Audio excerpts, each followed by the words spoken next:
Hey Anthony, Mike Trudell back in LA. I wanted to see if you had any initial thoughts on what you expect from how different this matchup is for you. You know, when they were often having Whiteside or Nurkic on you for Portland. In this case, maybe it's going to be Tucker or Covington. How do you go at a defender like that when it's a pretty significant difference from that 4 to the 5 or a wing to a center? The entire team is good with their hands. They like to strip the ball and be physical and get up under you. Whereas a traditional big kind of play off and try to use their length with them, their advantage is, playing low to the ground and using their hands. So it's going to be different for all of us. And I think the quicker the move, the harder it is for them to get up under you and be physical. But it's going to be a good matchup for us. And we've been prepping, for these guys and, try to have the same result and move on to the next round. Hey, Anthony, it's Dave. You were listed with having, a sore knee at some point in the seeding round. And, at one point in the Portland series, look, you tweaked something, jammed your ankle or something. How has this time helped you, or how have you used it to get your body ready for the second round?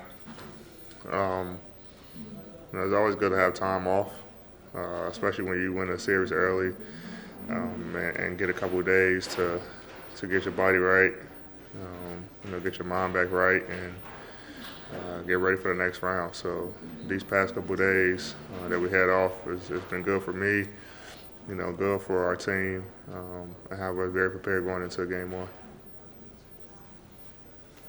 Allison, what are you? Great. Kyle Goon?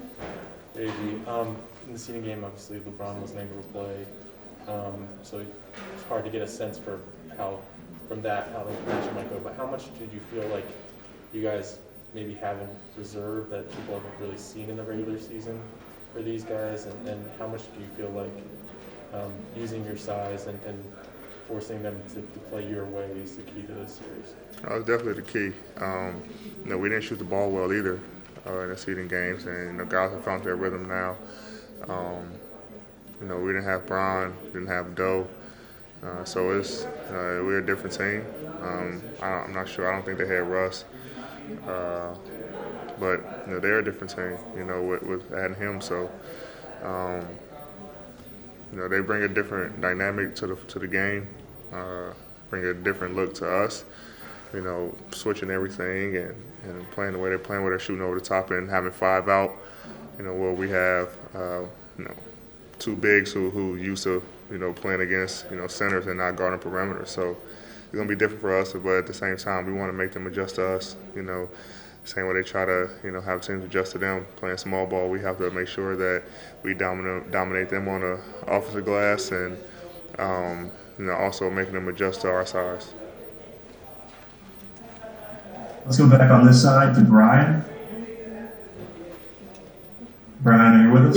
Yeah. Anthony, we obviously know that, you were early on in high school. You weren't a big guy yet. You were still, much smaller. Did you have to guard bigger guys when you were in school? And if you did, do you sort of know how they're going to defend you now?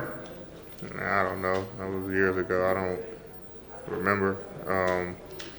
But I've watched a lot of film on, these guys and how they try to defend guys that's bigger than them.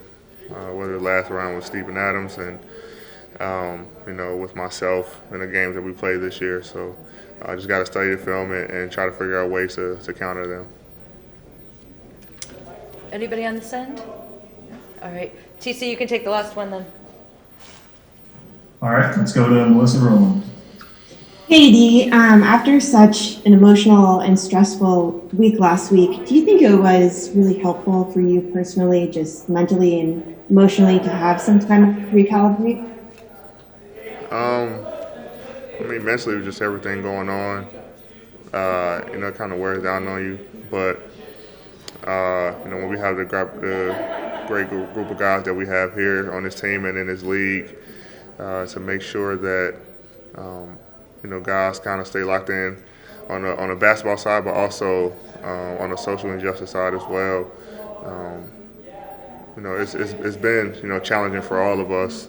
Being inside the bubble and guys not being able to do what they want to do, and be able to go out there and help as much as they want to. But it's up to us, as a league and as our team, the Lakers, to make sure everyone is talking up their problems and just being there for each other, because it can get stressful. It can it can get tough in here mentally for guys, and so. And some guys came out publicly, not on our team, but around the league, saying how they feel mentally in the bubble. And, so it's good for us to be able to lean on each other and rely on each other, not just the team, but the league, to kind of, help us out.